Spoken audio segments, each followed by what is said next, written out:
Salam kerahiman. Hari ini kita ketemu lagi tanggal 27 September. Sebentar lagi berakhir ya September dan akan masuk ke bulan Oktober. Hari ini tetap masih membahas tentang kehendak Allah. Akan diambil dari diary nomor 1552, 1624, dan 1625. Kita mulai ya. Dalam nama Bapa dan Putra dan Roh Kudus, amin. Bapa kami yang ada di surga, dimuliakanlah namamu. Datanglah kerajaanmu, jadilah kehendakmu di atas bumi seperti di dalam surga. Berilah kami rejeki pada hari ini, dan ampunilah kesalahan kami, seperti kami pun mengampuni yang bersalah kepada kami. Dan janganlah masukkan kami ke dalam pencobaan, tetapi bebaskanlah kami dari yang jahat. Amin. Dalam nama Bapa dan Putra dan Roh Kudus, amin. 1552. Saat itulah aku mendengar suara, sebagaimana engkau bersatu dengan aku semasa hidupmu, demikian engkau akan bersatu dengan aku pada saat kematianmu. Sesudah kata-kata itu, pengharapan yang amat besar akan kerahiman Allah yang agung memenuhi jiwaku, sehingga kalaupun aku harus menanggung dosa-dosa seluruh dunia, termasuk dosa semua jiwa terhukum yang membebani hati nuraniku, aku tidak akan memiliki keraguan-raguan sedikit pun mengenai kebaikan Allah. Sebaliknya, tanpa ragu, aku akan menghempaskan diri ke dalam lubuk kerahiman ilahi yang selalu terbuka bagi kita. Dan dengan hati yang remuk redam, aku akan bersujud pada kakinya sambil menyerahkan diri sepenuhnya kepada kehendak kudusnya yang tidak lain adalah kerahiman itu sendiri. 1624. Bulan ini aku akan mengamalkan 3 keutamaan yang dianjurkan kepadaku oleh Bunda Allah: kerendahan hati, kemurnian, dan kasih akan Allah. Sementara itu, dengan sungguh-sungguh berserah kepada kehendak Allah, aku akan menerima segala sesuatu yang akan Ia kirimkan kepadaku. 1625. 2 Maret 1938.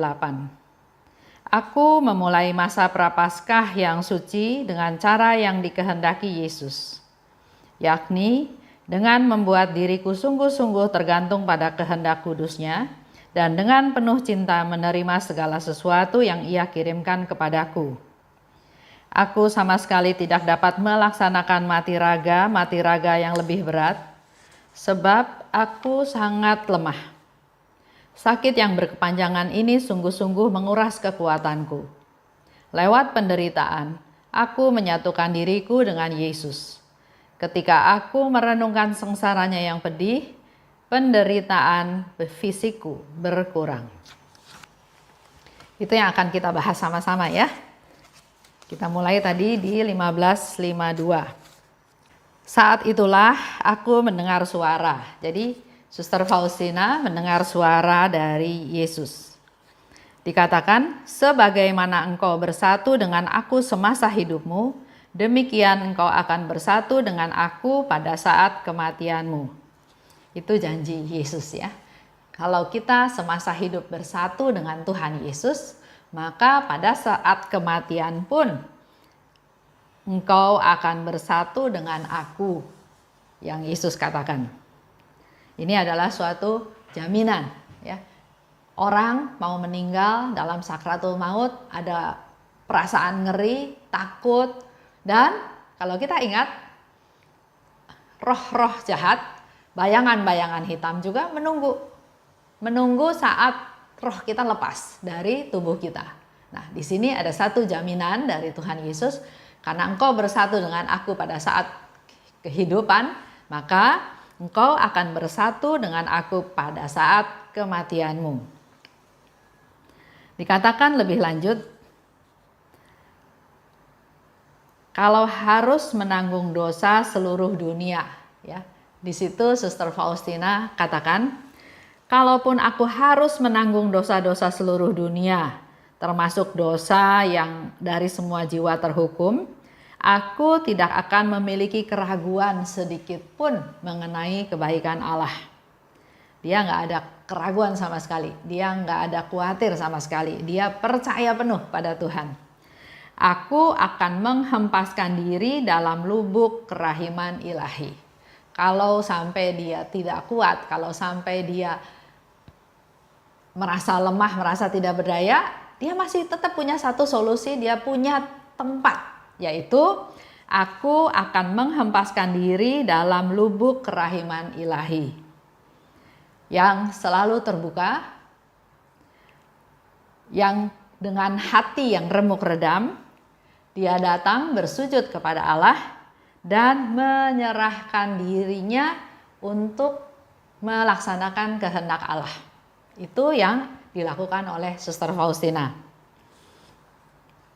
Dikatakan lebih lanjut di 1624, bulan ini, ya, jadi pada waktu itu sekitar bulan Maret, ya, bulan ini dia sakit parah. Tapi enggak terlena, enggak terperangkap oleh sakit parahnya. Ya, bandingkan dengan kita. Kalau kita lagi sakit, kayaknya dunia udah enggak ada. Udah enggak pikir lagi orang lain, fokusnya hanya saya. Saya sakit, saya lemah, saya menderita, saya barangkali bakalan mati, saya. Ya. Nah, di sini Suster Faustina kasih contoh. Walaupun dia sakit parah, tapi dia tetap memakai waktu yang ada untuk sesuatu yang baik. Bahkan dia katakan dia akan melaksanakan 3 keutamaan yang pernah Bunda Maria katakan kepada Suster Faustina. Yaitu 1, kerendahan hati, 2, kemurnian, 3, kasih akan Allah. Jadi dia tetap punya atau memanfaatkan waktu yang Tuhan kasih untuk sesuatu yang baik. Mari kita semua juga yang sekarang, ya, kembali lagi dalam masa COVID, di rumah saja, sehat. Ya, mungkin ada yang sakit, ya. Tapi apapun yang terjadi, kita harus tetap optimis. Kita harus tetap melakukan sesuatu yang baik, yang berkenan kepada Tuhan.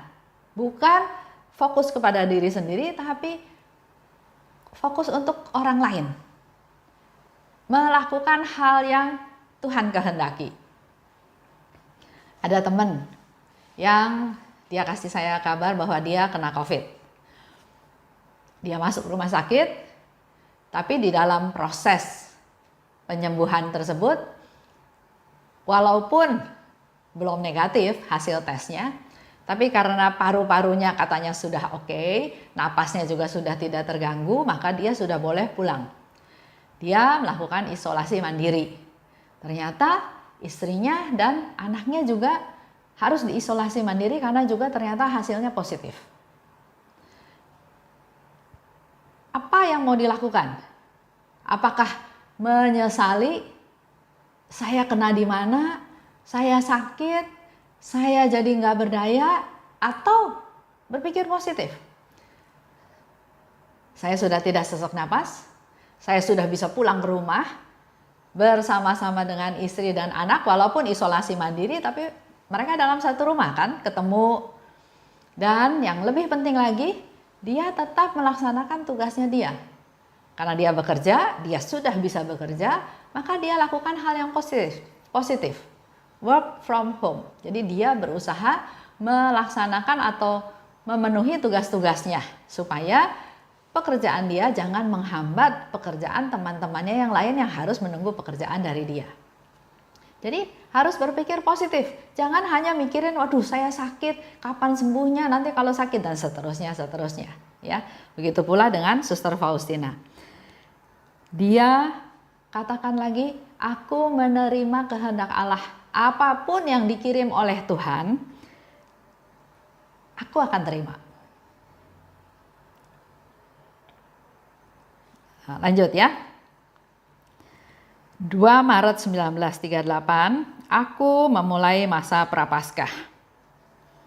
Kita juga sama ya, dalam keadaan normal, masa Prapaskah kita awali dengan Rabu Abu dan ada 40 hari yang harus kita jalani dengan lebih banyak berdoa, lebih banyak melakukan pertobatan, lebih sering ke gereja, lebih sering mendengarkan firman Tuhan untuk melakukan persiapan sebelum Paskah. Nah, di sini dikatakan dalam persiapan masa Prapaskah tersebut, aku membuat diriku sungguh-sungguh tergantung pada kehendak Allah.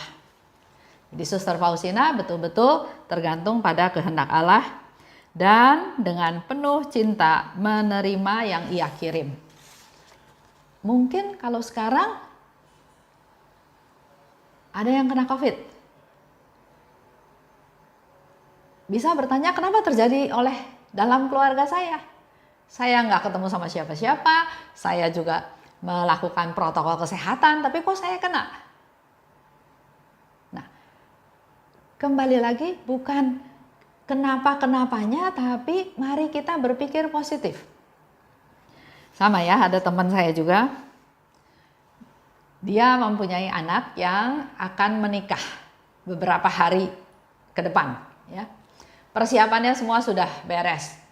Dalam arti tadinya mau pesta seperti biasa, tapi dengan adanya COVID maka semua aktivitas dikurangi sampai akhirnya menikah di gereja. Yang penting menerima sakramen pernikahan, nggak ada pesta, uang muka, gedung,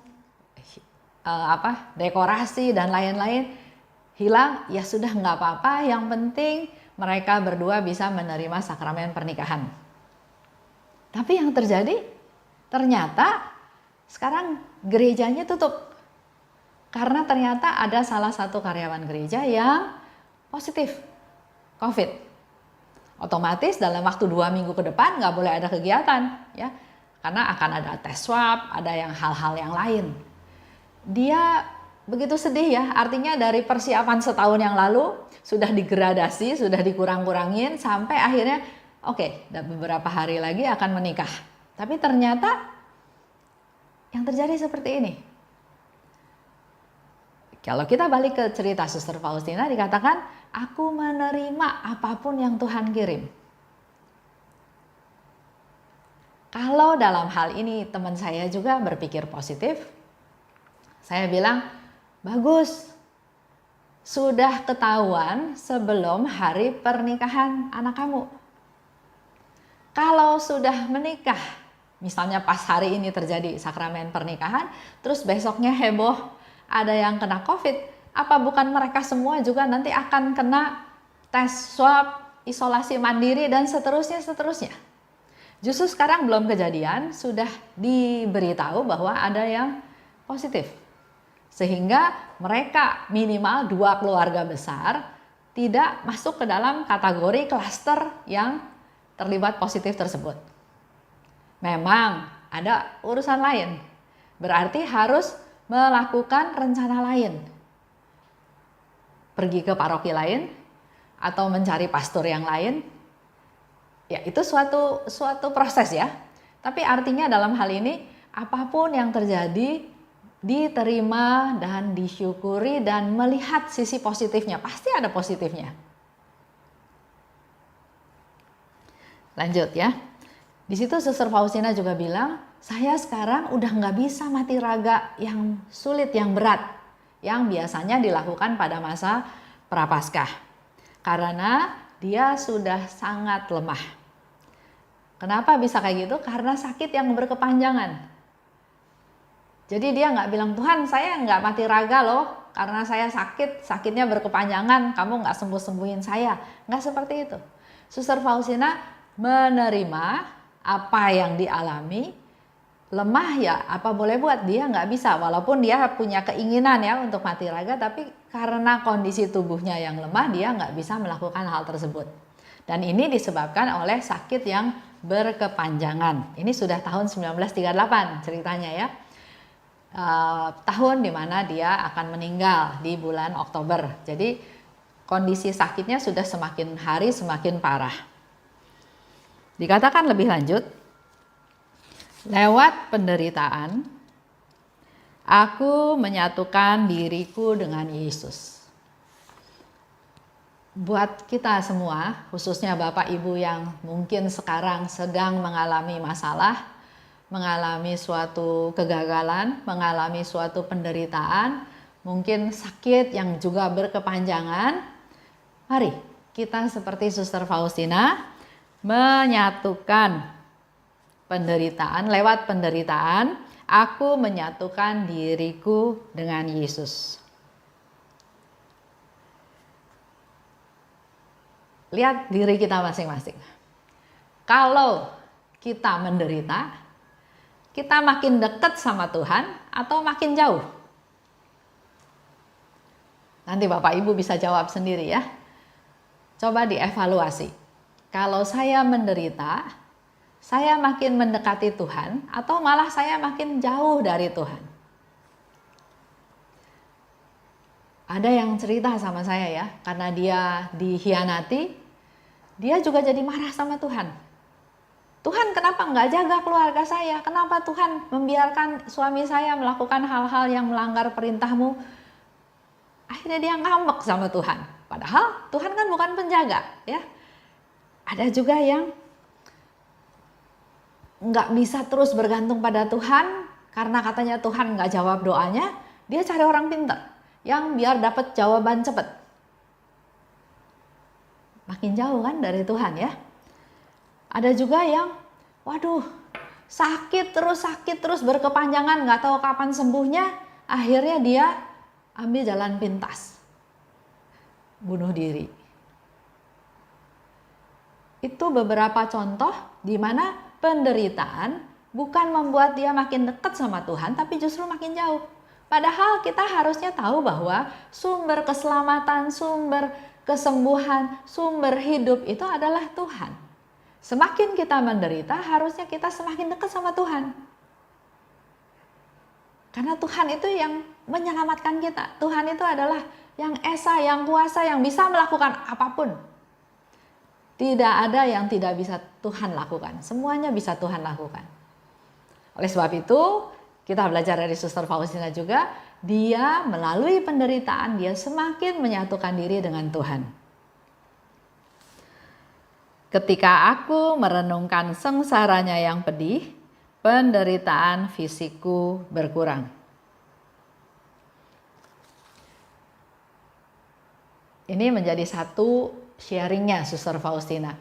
Ketika aku merenungkan sengsaranya yang pedih, Bapak Ibu bisa praktekkan dalam jam kerahiman. Kalau kita merenungkan sengsara Tuhan yang pedih, penderitaan fisikku berkurang. Rasa sakitnya berkurang. Apakah memang berkurang sakitnya atau dibandingkan dengan penderitaan Yesus, penderitaan kita itu nggak ada apa-apanya. Dengan membandingkan atau merenungkan sengsara Tuhan, ternyata penderitaan itu adalah salah satu sarana, solusi, cara untuk kita menjadi silih, untuk kita diampuni dosa kita, untuk kita menolong orang lain yang membutuhkan doa kita, membutuhkan. Jadi silih atau penderitaan itu bisa menjadi silih untuk menolong orang lain, sehingga otomatis nggak merasa berat lagi.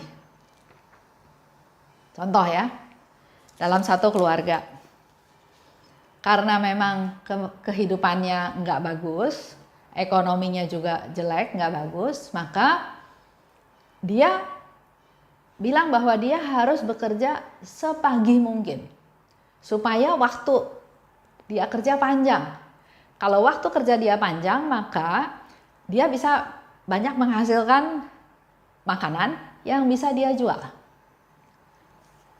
Jadi dia bangun pagi, bangun jam 3 pagi, dia menyiapkan segala sesuatunya supaya sekitar jam 5, setengah 6 dia udah bisa jualan.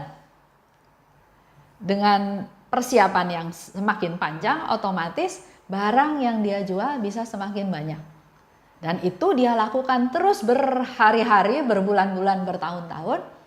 Karena dengan demikian dia bisa punya satu pengharapan, minimal dikatakan saya bisa membuat dapur saya ngebul ya, katanya membuat dapurnya berasap, ada pekerjaan di dapur sehingga dia bisa memberi makan seisi rumah. Itu target dia sesederhana itu. Enggak apa-apa saya menderita, saya harus bangun pagi, saya harus masak, saya harus ini dan seterusnya. Tapi minimal satu, saya enggak nganggur. Saya punya aktivitas, saya enggak ngelamun mikir yang aneh-aneh. Dan yang lebihnya lagi, dengan seperti itu minimal dapur saya ngebul. Minimal seisi keluarga bisa makan. Ya, jadi inilah yang mau kita lihat contoh-contoh dalam hidup. Memang harus ada perjuangan. Kalau kita melihatnya ke atas, orang itu enak, nggak kerja, uangnya banyak, nggak memotivasi kita apa-apa. Tapi kalau kita ngelihat perjuangan-perjuangan orang lain, kita bisa ngelihat bahwa kita tetap dalam posisi yang lumayan, yang lebih baik, ya. Dan kalau memang kita dalam posisi yang sangat terpuruk juga nggak usah putus asa. Tuhan itu melihat, Tuhan itu memperhatikan mereka-mereka yang menderita. Jadi yang penting dari kita adalah kita punya semangat untuk tetap maju. Kita punya harapan, bukan harapan ya, tapi kita punya iman bahwa dengan melakukan sesuatu yang baik, hasilnya pasti baik. Itu aja untuk hari ini. Kita tutup ya dengan doa. Dalam nama Bapa dan Putra dan Roh Kudus, amin. Allah Bapa yang Maha Baik, terima kasih atas sharing pada hari ini, di mana Tuhan Yesus langsung berkata kepada Suster Faustina, semasa hidup bersatu dengan Tuhan Yesus, maka pada saat kematiannya juga Suster Faustina akan bersatu dengan Tuhan Yesus dalam kematiannya. Kami juga mau belajar meneladan Suster Faustina untuk selalu bersatu dengan Putramu Tuhan kami Yesus Kristus. Berkati kami ya Tuhan, khususnya kami-kami yang sedang mengalami penderitaan. Semoga dengan apa yang kami alami, apa yang kami dapat hari ini, kami dikuatkan. Kami tetap semakin bersandar kepadamu, mengandalkan Engkau, dan mampukan kami untuk bisa menerima penderitaan-penderitaan tersebut menjadi sesuatu yang semakin mendekatkan kami dengan Engkau. Urapi kami Tuhan, juga teman-teman kami khususnya yang sedang menderita, yang menjauhkan diri daripadamu. Biarlah melalui doa kami mereka semua juga kembali kepada Tuhan untuk mengalami kerahiman Tuhan. Amin. Dalam nama Bapa dan Putra dan Roh Kudus, amin. Salam kerahiman.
sorak-sorak